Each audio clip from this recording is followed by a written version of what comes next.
Somehow, someway over the years, Ubisoft has garnered the reputation of neglecting their game series. It couldn't be because they used to have an amazing lineup of well-supported game series like Ghost Recon, Splinter Cell, Rainbow Six Vegas, back when Assassin's Creed was good, or even Rayman. What happened to Ubisoft? Honestly, it's really incredible if you look at Ubisoft big picture, the games that go into development, and then the games that actually end up releasing, because Ubisoft has like a trail of blood behind them for all of the games that were greenlit, were in development for some amount of time, and then just got axed and canceled. Some of them were almost finished. Some of them had prototypes that people even got to play, or betas that were sent out, and then the game gets canceled afterwards. There's really a lot to uncover, so we're gonna take a look at the weird world of Ubisoft canceled game titles. Does anyone remember Tom Clancy's Ghost Recon Frontline? I actually somehow missed the announcement of this, but Luke read me the official description of the game according to Wikipedia. Tom Clancy's Ghost Recon Frontline is a cancelled live service, first-person, massively multiplayer, online PvP class-based tactical shooter battle royale game. Yeah, that's not a mouthful, right? But to better understand what happened to this game, we need to look at like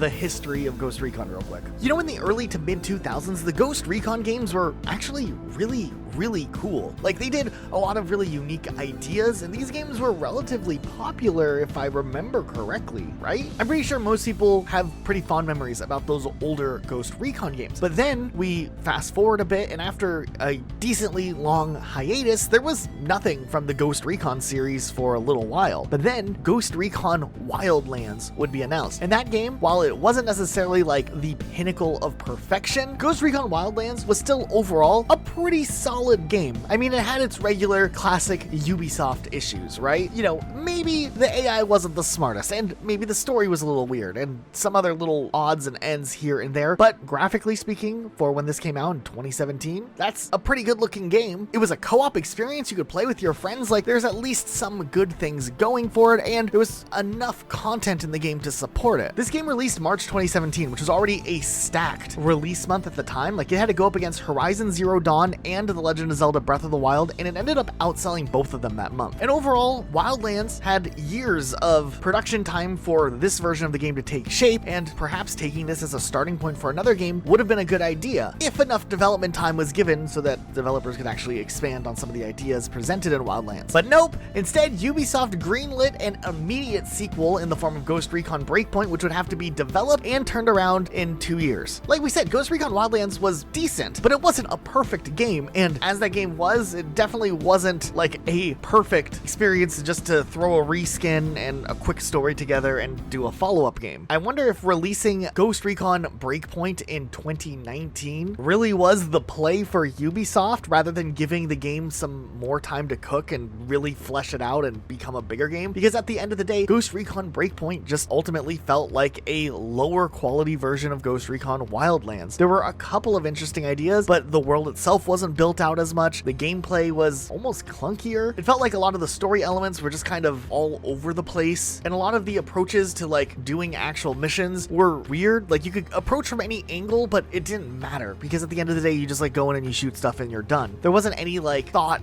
behind how you had to approach a lot of these levels in the game, which made every scenario feel really repetitive. And here's the other thing about Ghost Recon Breakpoint.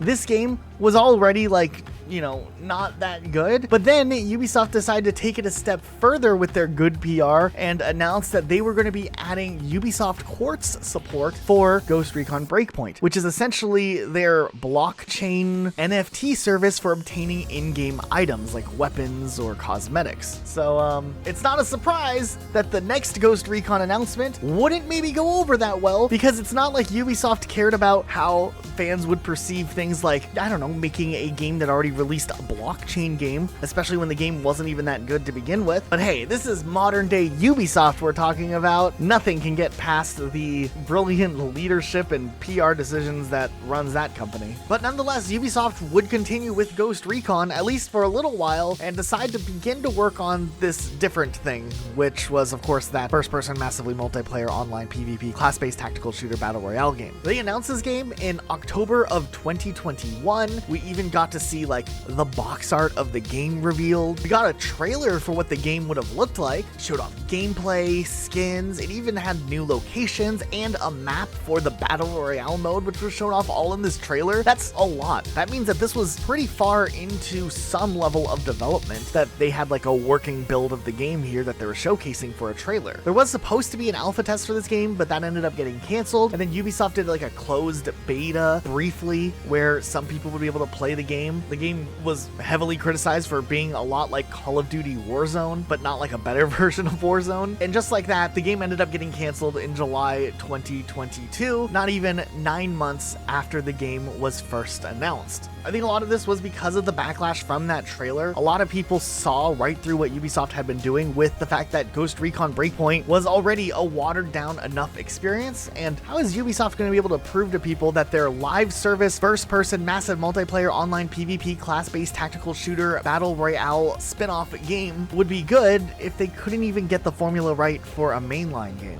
I do wonder if this game would have been good, or if this was just a very desperate attempt from Ubisoft to try to get into the battle royale genre, because as we know, they've attempted to launch multiple battle royale projects over the years, many of which we're going to talk about in this video. Far Cry used to just be a solid game that you could count on, and then it turned into like this machine after Far Cry 5, specifically with like New Dawn and Far Cry 6 even. I don't know, it feels kind of formulaic at times. Even the Far Cry series hasn't gone safe and unscathed from having canceled projects. Far Cry originally had some sort of project known as Far Cry Zeta, which was allegedly in development between 2016 and 2017. Images did later leak online through ArtStation, and these images show a lot of a post-apocalyptic type Far Cry experience that takes place in some sort of countryside that seems to be mostly overgrown. Now, there was a lot of speculation that this could have started out as a project for Far Cry 5, but when they decided to go the route they did go with Far Cry 5, these ideas would be put on hold until work on Far Cry New Dawn would begin, which does follow the more post-apocalyptic setting. However, these images and these locations don't necessarily explicitly show up in Far Cry New Dawn, but a lot of the aesthetic and world building did show up. So this idea probably was brought back to life when it was time to work on that standalone DLC expansion. If you've been following the Rainbow Six franchise before Siege, you might remember that they announced Rainbow Six Patriots back in the day. Now, we've talked about this game on this channel before, but the story behind it is actually kind of interesting. At the end of 2011, Ubisoft posted this like 6-minute gameplay concept video that showcased this guy being taken by some organization of criminals. And in the 6 minutes you kind of see a little bit of gameplay and you see a little bit of what the storytelling would have been like, and it would have been kind of intense actually. Now, this trailer was made in 2010 as a concept for the game and wasn't actual gameplay footage as they disclosed themselves. The reason they published this in 2011 though is because they heard that someone might leak this gameplay trailer early, so they just decided to go ahead and post it themselves. And I do have to say, this concept does look really cool. I really liked this when I first saw this back in the day, and it would have been cool to see this story unfold. This actually could have been a big interesting story from, what I can tell from the trailer. Like, the premise at the beginning with the guy being taken is insane, and then like it ends with the guy having this vest strapped around him and he's about to explode, and you have to make a decision whether you want to save the civilians on this bridge or, not. And you push off the guy and he just explodes in the water. It just seemed like the trailer gave us a good, like, intense story opening, and I think this could have been a banger story if they kept the writing as tense as it started. The role of Team Rainbow in this game would have been that they're called to New York City to confront a terrorist group called the True Patriots, who act as vigilantes against Wall Street corruption. And Team Rainbow itself would have actually had some internal shifts with the leadership, to where the new leader himself would have actually been kind of questionable within his ethics. And he would have kind of been your partner in this mission, and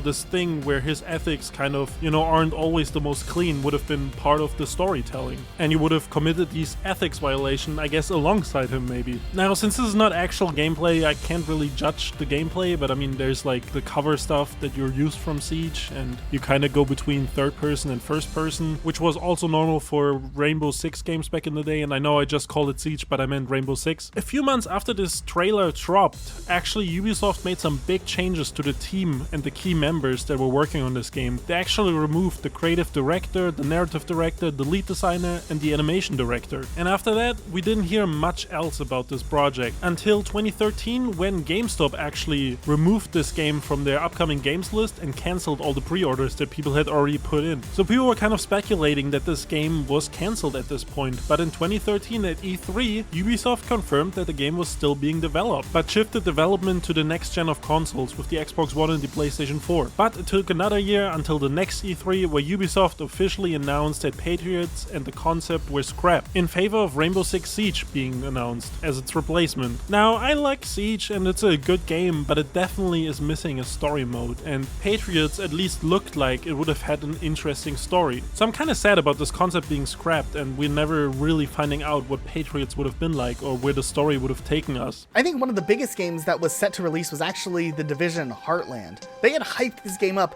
quite a bit for quite some time when it was in development.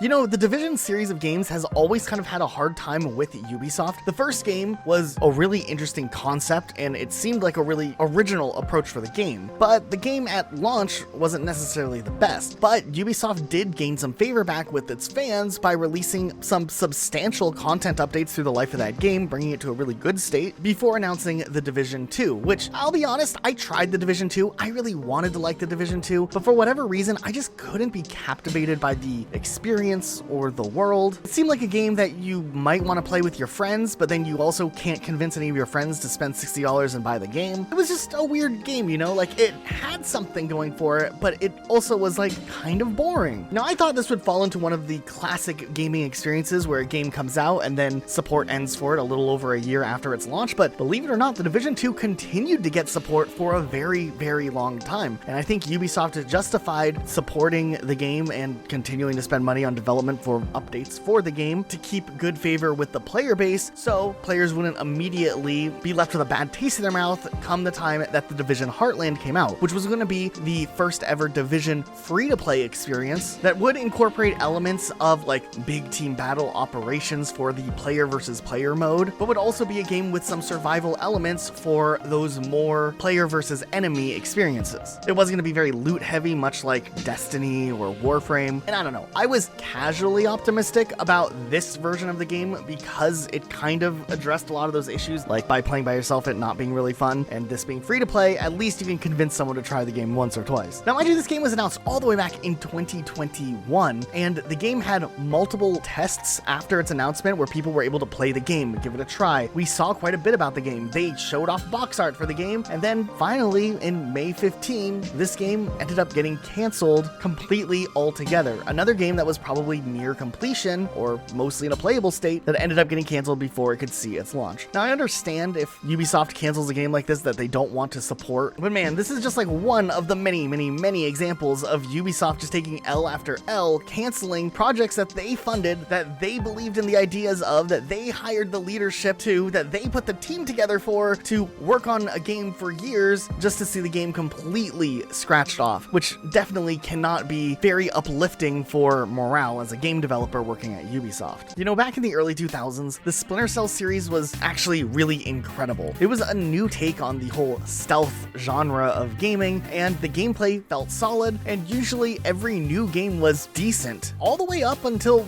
pretty much Splinter Cell Blacklist, which we've talked about in videos before. This game was really polished. It was really solid. However, Ubisoft, for whatever reason, had ridiculous expectations for what the game would do sales-wise in 2013, the year that the Xbox One released and the PlayStation 4 released. Also, it came out a month before Grand Theft Auto 5 would release, which would dominate holiday sales that year. For whatever reason, Ubisoft had set the sales expectation to sell over 5 million units, and the game only ended up selling 2 million units by October of 2013. This essentially contributed to the 10-plus year-long drought that the Tom Clancy Splinter Cell series has had. The only time we've seen Sam Fisher appear has been in like a little Ghost Recon Wildlands cameo appearance, and then randomly he showed up in Rainbow Six Siege as an operator. He's also like really old now. But a lot of people don't realize that Ubisoft actually greenlit a brand new Splinter Cell game not that long ago. Back in 2020, Ubisoft announced after all of these years Splinter Cell was coming back for VR. Yep, Ubisoft's little side questing endeavors that they went on, where they decided to make an Assassin's Creed game and a Splinter Cell game for Oculus VR, which were both announced at the Oculus Connect virtual event. But it wouldn't be until 2 years later when, at the same time that Ubisoft canceled Ghost Recon Frontline, Ubisoft announced that they were going to be canceling Splinter Cell VR as well. That's a real shame. I don't know if doing a VR Splinter Cell game was the coolest way to go with the IP. I think people would just like a normal game. Just give us a new game. They did end up releasing that Assassin's Creed VR game, and apparently the gameplay wasn't that terrible, but once again, it was a VR game. It apparently was under the sales expectations. So maybe Ubisoft saw the writing on the wall ahead of time, which I think we could have probably guessed ourselves, and decided not to fund 2 games and just go ahead and do the one that they already were probably going to lose money on. When Ubisoft announced Watch Dogs at E3 2012, it was pretty obvious that it was supposed to compete with GTA directly. But that wasn't the first time Ubisoft actually tried competing with one of Rockstar's games. In the early to mid 2000s, there was a game called Campus in development at Ubisoft. And this game would have had many similarities to the game Bully, which was published by Rockstar. Now, I think this would have been the college version of Bully, and I think it would have been a little bit older. And there's like this 20-second clip you can find online of like the end of a mission, I think is what it is, where you're running away from like a campus cop and you're stumbling through all the hallways, and then you make a way out of the front door and it says mission accomplished. There isn't much context given, but I mean, I think from what I can tell, this would have been pretty similar to what you're up to in Bully. There's also some interesting like cutscene shots in this where it's like you're running, but you're also seeing behind you at the same time. It's kind of interesting. This game was cancelled 2 years into development in 2005, and we never got any more information on this game or why this was cancelled or what this would have been actually like. This next one involves the Brothers in Arms game series, and unless you already know how this story ends up playing out, you would never be able to predict in 1,000 years that the game would end up turning into what it did turn into. You see, the development studio Gearbox Software ended up creating the Brothers in Arms series, but it was a partnership deal with Ubisoft where Ubisoft would publish the games. And the Brothers in Arms games were really freaking cool. Narrative heavy World War II squad shooters. It was different enough from Call of Duty and Medal of Honor, and maybe, while not quite as popular as those games, it still was in its own right a pretty cool series. However, the last game of the series released in 2008, and there have been multiple announcements of future games, so what happened? Let's fast forward a little bit to E3 2011, and we get a trailer for the next Brothers in Arms game, Brothers in Arms Furious 4, which once again was being developed by Gearbox Software and was going to be published by Ubisoft. Now, obviously, with its little hiatus between games, we already knew that Brothers in Arms Furious 4 was going to be something different, and from what we could tell about this game, there was going to be a different cast of characters from the first 3 games. There was a character named Chalk, a Native American soldier who used hatchets to dispatch enemies, and then Montana, who was a lumberjack. There was Crockett, a Texas native who uses cattle irons to brand fallen enemies, and Stitch, a mentally unstable Irishman who shocks enemies with a custom-made taser. What's going on with this Brothers in Arms game? This seems a little bit out there, almost like they were trying to top, I don't know, Battlefield Bad Company with their a little bit more comedic approach to war storytelling. Now, this game had to have been decently far along because it was announced and showcased at the summer E3 of 2011 and was supposed to release in the first half of 2012, meaning the game was less than a year out from being finished. However, when 2012 rolled around, the game was never set on any lineup for a release, and weirdly enough, by May, Ubisoft actually let go of the Brothers in Arms IP. That being said, it seemed like there was still plans for the game to possibly release when Gearbox president and adult film enthusiast Randy Pitchford said that the game Furious 4 would be dropping the Brothers in Arms tag and just be released as its own thing because of negative fan reception during the Penny Arcade Expo. He also said that the game was undergoing drastic changes. We wouldn't hear anything again about this project until 2013, when Pitchford once again iterated that Furious 4 was going to be its own thing, it wasn't right for Brothers in Arms, and that Brothers in Arms did deserve a new game, which they've been working on for a while, and it would be announced whenever it felt like a right time to do so. So then in 2015, this is where things got weird. Furious 4 still nowhere to be found, and Randy Pitchford just casually dropped that Furious 4 wasn't a thing anymore either, officially canceling the project that Ubisoft probably had also backed out of years earlier. earlier. But what ended up happening with this original idea allegedly was inherited and then transferred to, of all games, Battleborn? Hey, those were Randy Pitchford's words, not mine. I don't know how this game turned into this game, which was, of course, that hero shooter game releasing around the same time that Overwatch did, and then it immediately failed and later on would be made completely unplayable, which was a shame for people who paid money for it and the people that enjoyed the game. 2023 actually saw the first use of the Brothers in Arms IP for the first time in a long time, which was a virtual pinball adaptation, okay? But in 2021, once again, Randy Pitchford confirmed that Gearbox was working on a new Brothers in Arms game, but he wasn't going to reveal any details until it was closer to completion. There was also an announcement in 2020 before that they were working on a Brothers in Arms series, which Gearbox and Ubisoft would have also been a part of, but it's been years and we haven't heard anything about it ever again.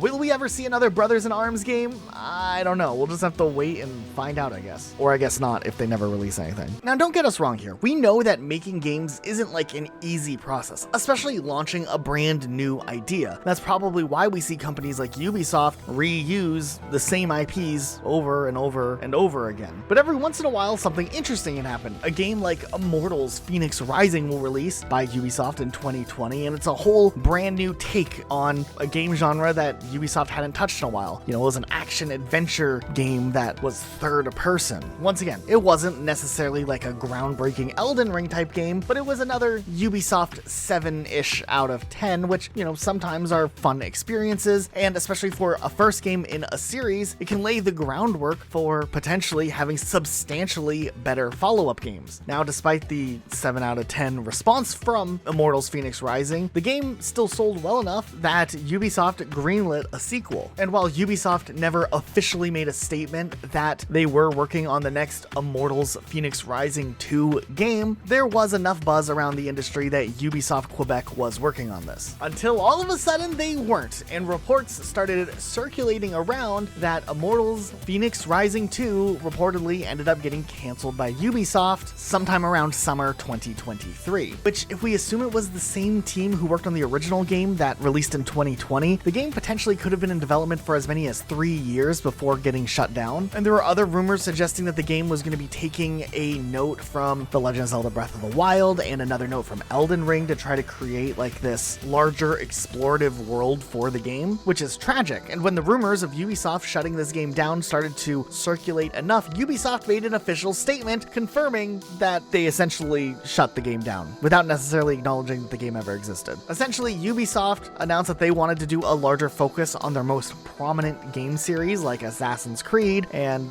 that meant other projects would have to not exist anymore. And Immortals Fenyx Rising becomes one of the famous 7 canceled in 7 months that is associated with the Ubisoft cancellations between 2023 and 2024. With Assassin's Creed being one of Ubisoft's biggest franchises, it's no surprise that we've seen a couple of mobile Assassin's Creed games over the years. Some are okay and some are really bad. But there's also a cancelled Assassin's Creed mobile game called Assassin's Creed Utopia. Now, this game was announced as a collaboration with the Japanese company Cree, and I think they run like a social media network, so I guess this would have been exclusive to their, phone platform, social media, game hub, I don't know. And apparently around that time they were trying to do like a big launch in the West of their social media features. So I guess an exclusive Assassin's Creed mobile game could have been enticing to some people and they could have signed up for the platform, but we never really got a launch date for Assassin's Creed Utopia after it got announced, and they were kind of quiet about it for a few months. And at E3 2012 we got some more details and we saw some screenshots and some concept art and some early specifics about what the game would have been like. The story itself would have set at the beginning of the colonization of America, and it would have specifically centered around the Roanoke colony in 1586. But this would have been an alternate timeline, because if you know the Roanoke colony, they kind of disappeared, and in the Assassin's Creed game they would have survived for another 150 years. And because of this alternate timeline, it was also confirmed that this game wouldn't tie into Assassin's Creed 3, because Assassin's Creed 3, which came out in 2013, is obviously set during the American Revolution. But even back then, people were kind of questioning the whole validity of an Assassin's Creed mobile game, and especially on this platform that nobody has ever heard of outside of Asia. But to shut up all the haters, Ubisoft came in and said that Cree was a platform for hardcore brands.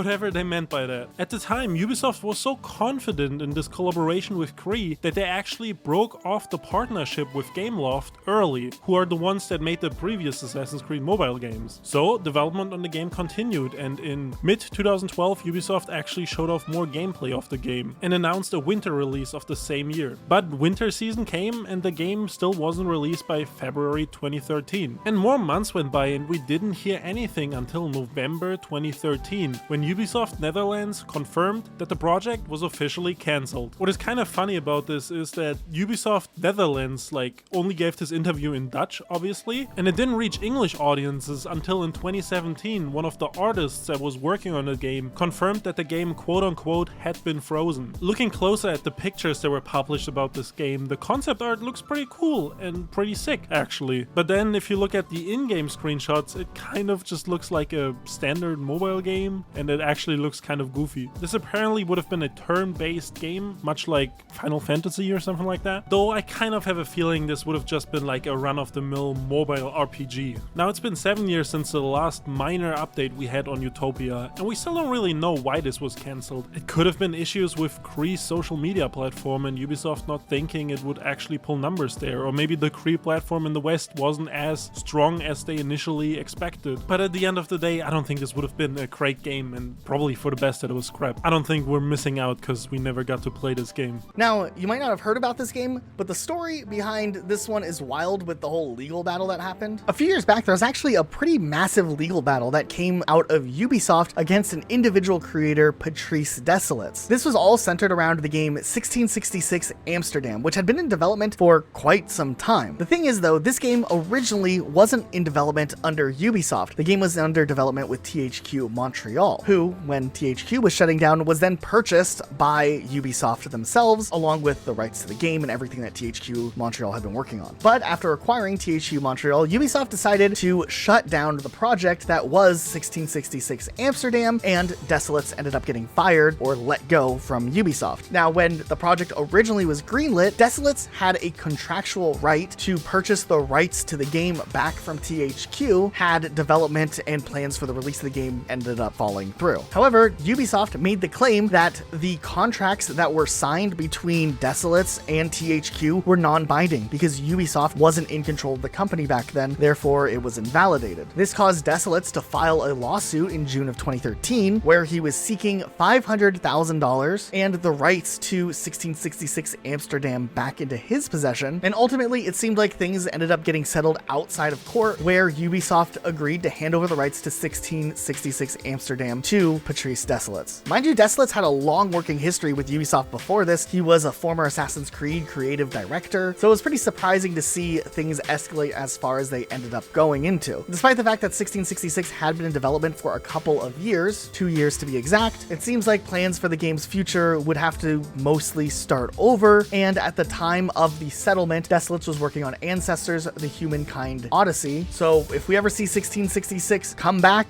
it might not be for some time still, as other projects kind of got in line first. And then there was another game that fell victim to the 7 games canceled in 7 months experience with Ubisoft, and this one was known as Project Q, which we did have some interesting looking concept art for. This game was revealed 9 months earlier before its cancellation, and while we don't know too much about the game other than this one specifically wasn't a battle royale for once, it would have allegedly been a battle arena game with multiple different PvP modes, this game ultimately ended up getting canceled as Ubisoft wanted to reallocate the staff members to work on other projects that had higher priority. We still don't have too much information about how far along this game was or what the gameplay would have looked like. Hopefully one day we get to know more about it, because from the one concept art piece we got, it looked like something, so maybe it would have been good. I don't know. We'll have to wait and see if one day more information about this game ever gets released, but it's also very possible that this game was very early in development and Ubisoft announced it for whatever reason and then they changed their mind on it, I guess. Now that we've talked a little bit about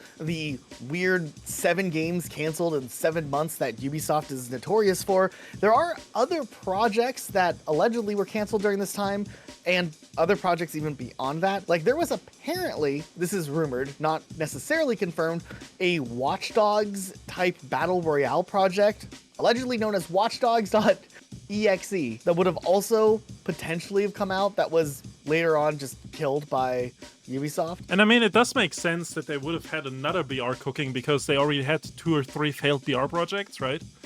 So it definitely makes me believe that this one is real, even though it's just like rumored. And the failure of like Watch Dogs Legion, right? You know how it like didn't sell well, nobody, you know, gave a damn about the game. Can I say damn in the video? I think you could say damn in this video. Okay. And like, it just makes me think they were having this cooking, but then they realized, you know, Hyperscape failed. They canceled Project Q. They canceled like the Extraction Shooter, which is kind of a BR game, right? The Ghost Recon stuff too. I don't know. It just makes sense that they had another BR cooking for one of their IPs, and they just canceled it because they realized it's a waste of money and time. According to like the rumors that were like circulating and stuff, this wasn't the only Watch Dogs project canceled. Apparently there was multiple things Watch Dogs related cooking up. Like what and else? They all got canceled after Legion. It says Ubisoft canceled multiple projects based on the franchise. So we don't know exactly. Yeah, it doesn't surprise me either. There's probably. I think Watch Dogs was a very aggressive attempt at competing with GTA, and like the first game wasn't like, it was okay, mediocre. Second game I thought was cringe, and then third game nobody cared anymore. I've never played a Watch Dogs game. I have one. I just haven't played it. Should I try it? Is the first one good? Nah. I'm sure there's some people out there. I mean, sure, but there's people that... Is the first one the best at least of all of them? Probably, like, yeah. If I play Watch Dogs 1, like, is that the best experience it's gonna get? Like, it's not gonna get better with 2 or Legion? No. I think first one is the best experience. Second one, like, I mean, the gameplay was fine, but the writing was so cringe. It was like someone in their 40s trying to write like these like young hacker characters, and it was just like so. Is it like obnoxious. that B-roll footage of like anonymous hacking, and they just have the YouTube video playing, and they're scrolling through the YouTube video? Yeah. But then it's like, you know, if this was come out 2 days, they would be saying like skibbity wrist toilet gyat or something. You know what I mean? It's just something like very like cringe that like you know what I mean? I hope it's out of touch. I hope there's like a Harlem Shake in it or something. It feels like that. It definitely feels. Okay. From what I remember, the writing definitely feels like that type of out of touch. It's like, we'll put a Harlem Shake in to relate to these kids. Do you remember the game I Am Alive? It was like a Xbox and PlayStation 3 game. I remember the box art, and maybe I played the first level. I can't remember.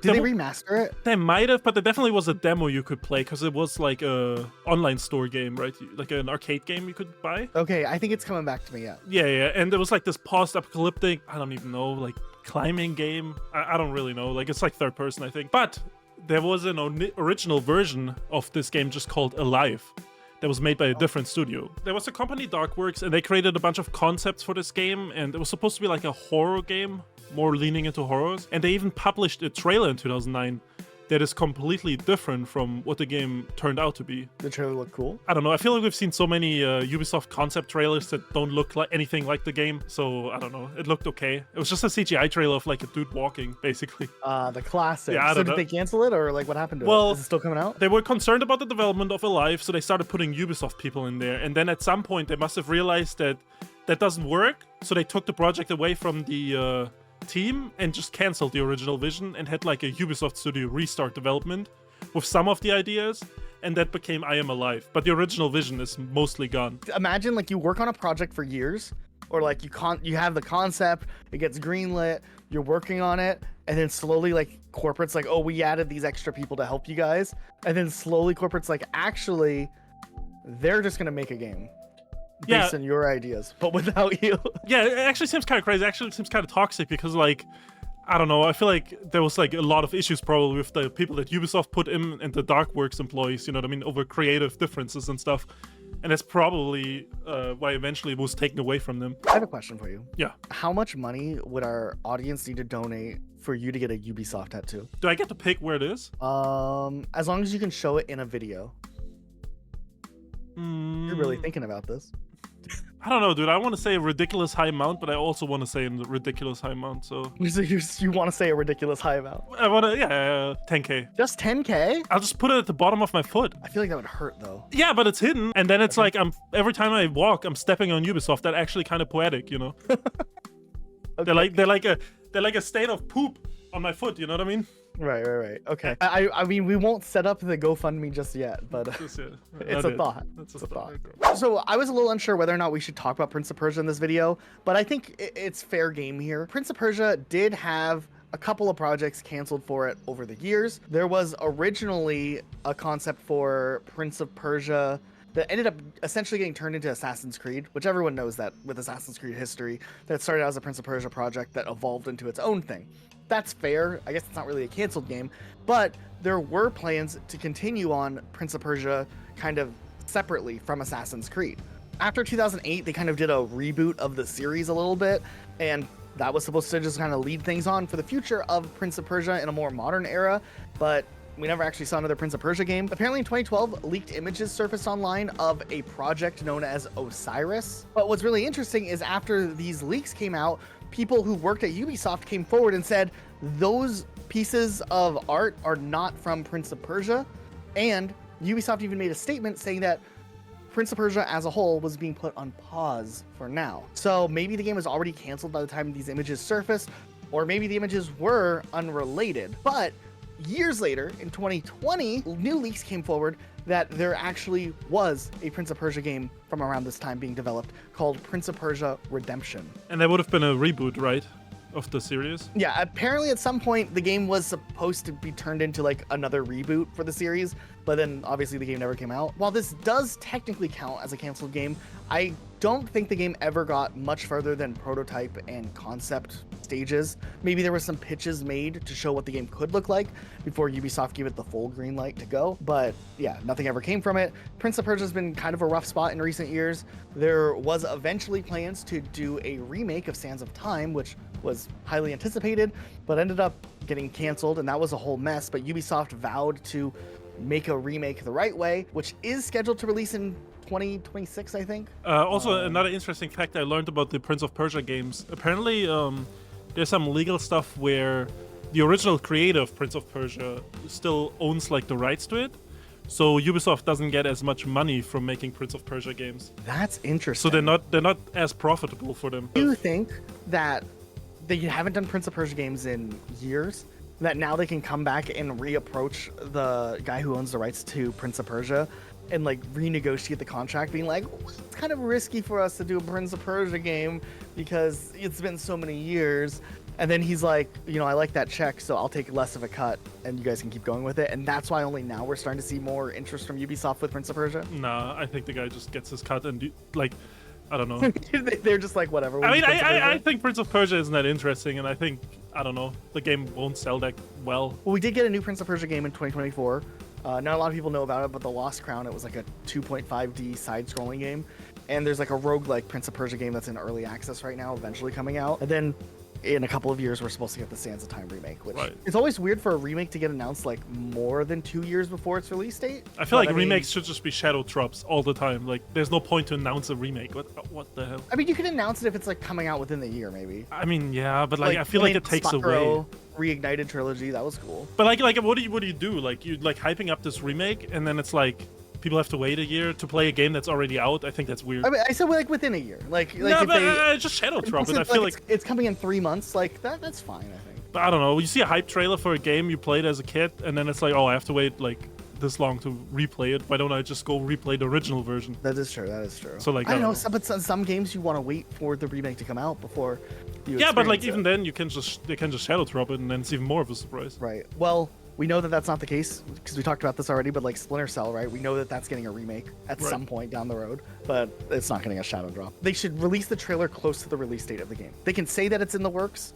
And maybe that's what they did here, I guess. But I don't know. There was that whole weird thing with the 2019 canceled Sands of Time remake. So if that counts as a canceled game, because I guess it's still coming, I mean, yeah, maybe they moved know. teams and stuff too. You know how it is. Prince of Persia's weird. Have you ever heard of the game Killing Day, Luke? No. What's that about? Okay, so this game was shown off at E3 2005 as an upcoming game for the PS3. And that's all we know about it. We got like a little trailer, which was archived on Unseen64. The video is now unavailable. There are screenshots on Unseen64. Hopefully we can find a mirror and we'll show that on the screen if we could find one. Otherwise, it's just gonna be the 3 still images we have here. We don't know much about it other than it was actually a decent looking first-person shooter game. From these images, like it looks like the quality was good, but it also is Ubisoft and they are known for showing off trailers and then the game comes out and it's not even remotely close. It immediately from the screenshots looks like it's one of those CGI made, like it's not gameplay. We've seen it many times. They did it for Patriots. They did it for Prince of Persia, right? It's just like animation. It's Siege not even. gameplay. Remember the Siege one where you like The house? drop in the house? Yeah, On the and then, roof? like the Yeah. I mean, there might have been something running, but like the animations on the characters' faces and stuff, like all of that was. They did it for Watch Dogs 2 at the beginning, remember? That was like a big controversy. Because like it looked Oh better. yeah.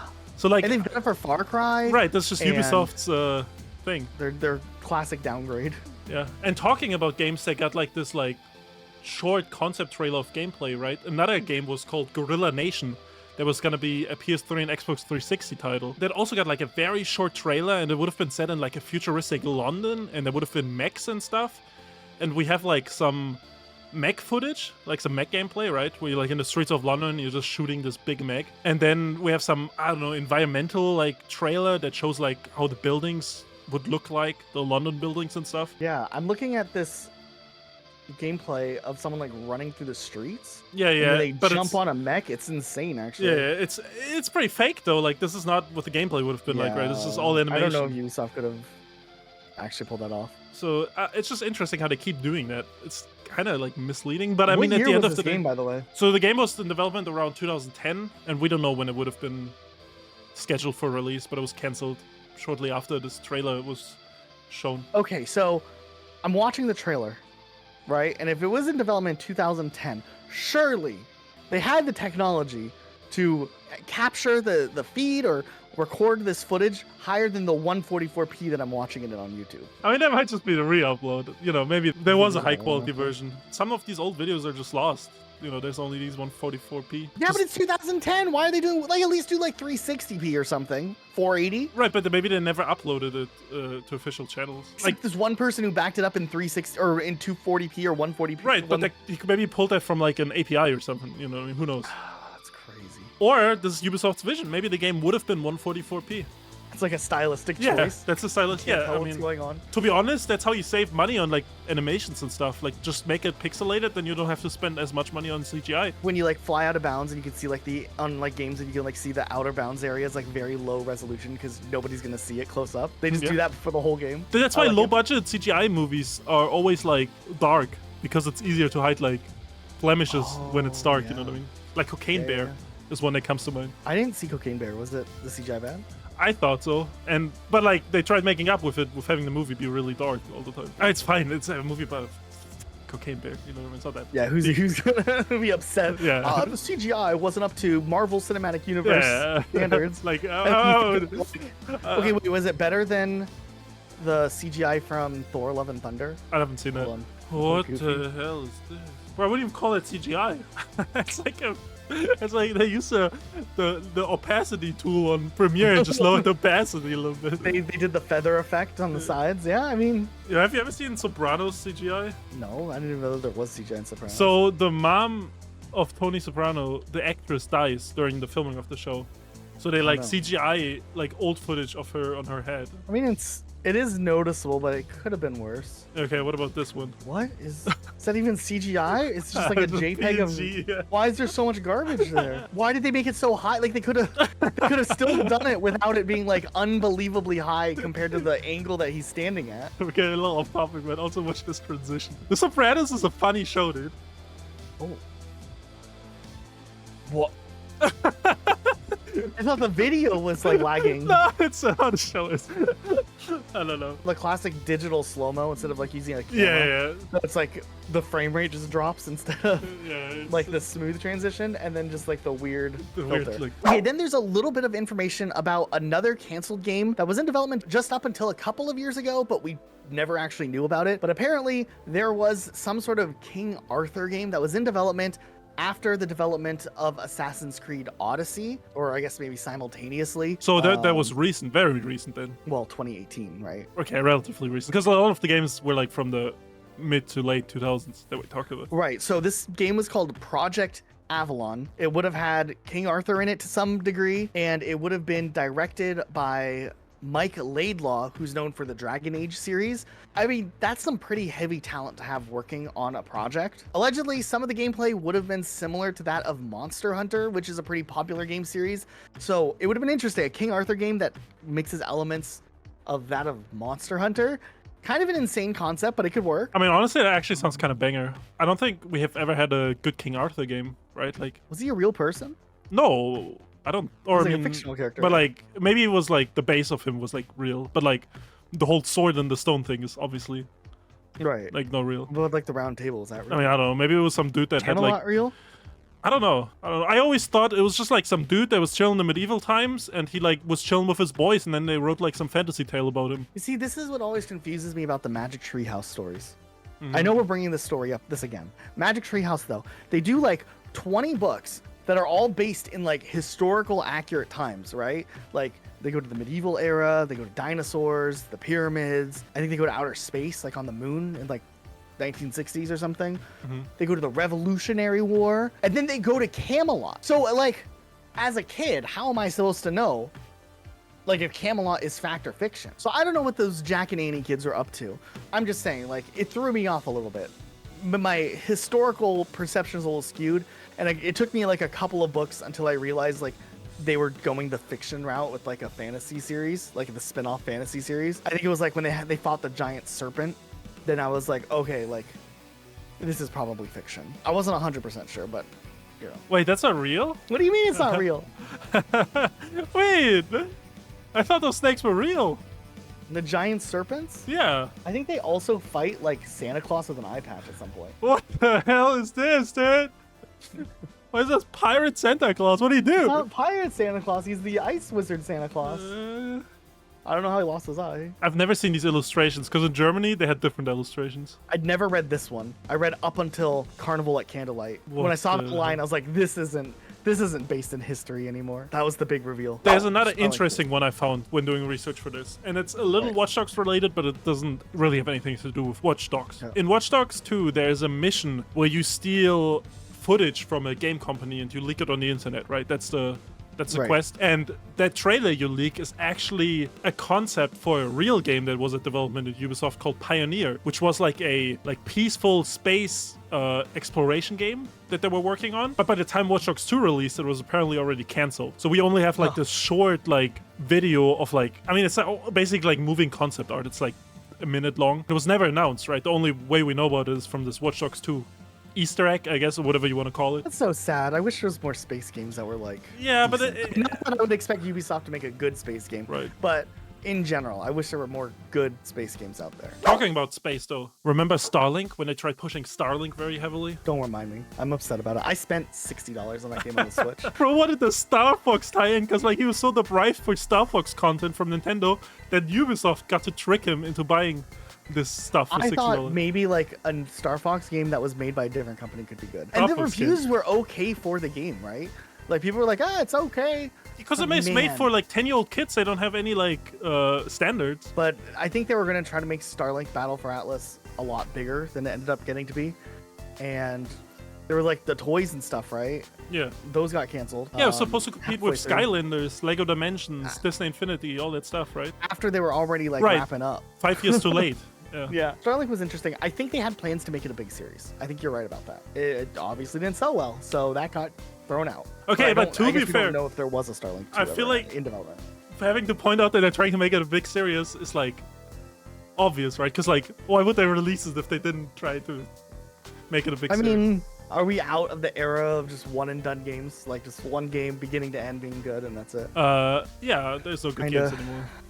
The only one I can think of like recently was like Elden that Ring. wasn't intended to be something a sequel. I think Elden Ring will get a sequel. Maybe. I don't think it's for sure. I think it'll get a follow-up game. Or like a spiritual successor or something built off of it. I was thinking more like Detroit Become Human. Oh, that's a wait. There's like tons of games like that. Heavy But Rain. no, like for that game being like a one and done, like we're not going Oh. to turn it into like the Detroit Become Human multiverse universe. Right, but aren't they connected with the other games like this? I don't think they're connected. I mean, they Or like it's the same guy with It's a like, this- genre, but it's not like they're in the same universe. What is that other Beyond Two Souls? Also in like the same people making it. The detergent named Blue Splash appears in both games. Oh, connected universe. It's probably just a recycled asset, but whatever. I mean, it's like the guy appearing in all the Dark Souls games. What's his name? Peanut or something? It's definitely not Peanut. It's not completely different. What's his name? Pageant. PG. PD. Something like that. No, Peanut. you were close. Patches. Pages, yeah. All right, do you remember the NBC TV show Heroes? Yes. I've never watched it, so I don't know too much about it, but Ubisoft Save entered... the cheerleaders, save the world. Oh, is that what it's about? Okay, so No, apparently they it's just about said that in the cheerleaders. trailers a lot. Oh, okay. Ubisoft entered a partnership with NBC to produce a game focused on heroes, and they hired the studio High Voltage Games because they also made a Family Guy video game, so they had experience with TV show tie-ins. That was the logic back in the day. They're most famously known, I think, for The Conduit. You remember that on the Wii? Yeah. Yeah, so like...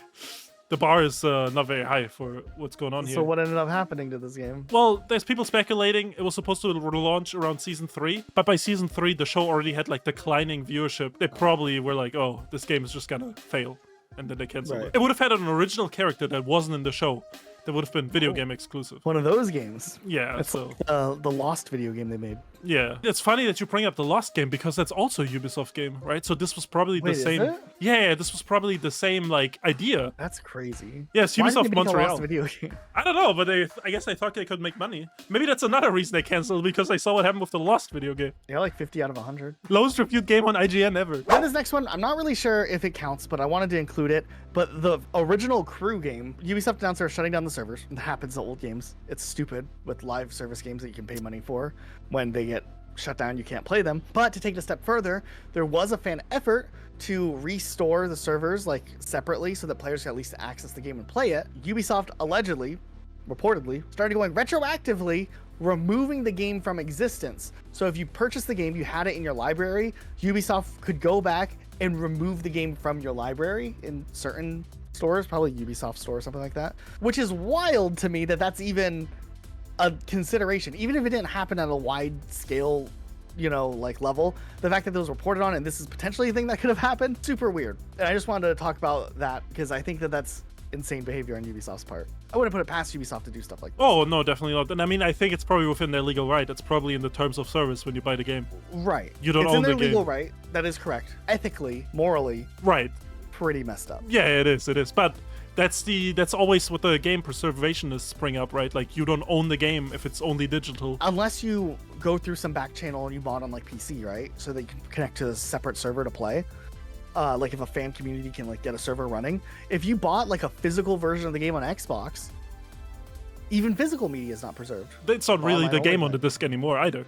You know what I mean? 90% of the discs are just like the launcher, and then you download like 100 gigabyte day one patch, which is like the actual game. You know what I mean? It's the press discs aren't worth anything anymore when it comes to preservation, which is sad. They used to be full games. You know, no patches, no nothing. You just have the game on the disc and you just put it in, play it. 20 years later, you can still do the same thing. There are, I looked it up. Yeah, people were getting their licenses to Ubisoft through Ubisoft Connect to the Crew revoked. The efforts that the fans were making was to make a patch that would let you experience, at first at least, just the single player content, because a large portion of the game is single player to be played by itself. So that's even worse, I think. That they just take the license away from people because they can. I mean, yeah, it's insane, actually. I mean, this is one of the rare cases where a developer actually does that, because I don't think they usually do, because it usually results in backlash, rightfully so. Right. It's not legally wrong, but it's morally wrong. Yeah. They're so used to the backlash that it just doesn't even phase them. The thing is, like, they have 45 plus to studios. Get more people to do their free-to-play Crew game experience that they put out, right? Right. Don't they have like a free-to-play version now? I think so, yeah. Yeah, I don't know. I think that's dumb. I mean, yeah, but it's not the worst decision Ubisoft has ever made either, so it's... Not their worst decision, because they've made some really bad decisions. Yeah. Hey, but it's good for us. Maybe in like 5 years we can do a video of like games that like developers took away from players, you know? If companies keep doing this. Games that were stolen. Well, I feel good about this video. How do you feel? Good. This was an interesting topic. I felt like we finally got a chance to just vent all this Ubisoft baggage we've been carrying. Right. I mean, Ubisoft definitely, like, with the 45 studios they have, and I think they almost have 20,000 employees, it definitely is a clown fiesta with like the stuff they concept and they prototype and like whatever they do. 45 studios is so many 45 studios. plus. They don't even have an exact number on their website, right? If you Google it, they say 45 plus. They don't know themselves how many studios they have. I just want to point that out. Like, do we own the studio? Like, who are They're these like guys? not sure. They're like, it would cost too much money to find out. Work on this game for 4 years. Let's just cancel it. Like, it's crazy. It's crazy. They like, I don't know how they're profitable, but they did also announce they're gonna try to save $200 million in the next couple of years across all the studios in like cost-cutting measures. So I don't know what that will mean. Maybe they'll close some studios. Like layoffs. That sounds like layoffs, closures. But we'll see. If you guys enjoyed this video, though, make sure you guys subscribe. That goes a long way for us. even if you're on TV, clicking the extra button. I know it's a step, but it does actually help us. And if you've been a long-time viewer, you want to support us further, check out our Patreon maybe. There's a link in the description to that. Throwing a couple dollars our way does help our channel out, make these types of videos, make these little podcast sections and stuff. Anything you wanted to add, Luke? Yeah, use code RocketSlove on GamerSubs for 10% off. Subs. Make sure you guys stock up on your GamerSubs using our code. They give us a really fair share, so yeah. And they have use our code. Nice cups. I don't know. I just like the cups. I collect them. Yeah. You can see I them drink the Gamer right Subs, there. so. He drinks the GamerSubs. I collect them. Yeah. Perfect. I have a lot of cups too. They're just in my sink right now because I have to do the dishes. Right. You don't have a dishwasher. I don't. Someone donate for Elijah to buy a dishwasher. After the tattoo fund. Yeah, first the tattoo fund, then the dishwasher fund. Okay. All right, guys. Thanks so much for watching. We'll see you guys next time. Bye-bye. Bye.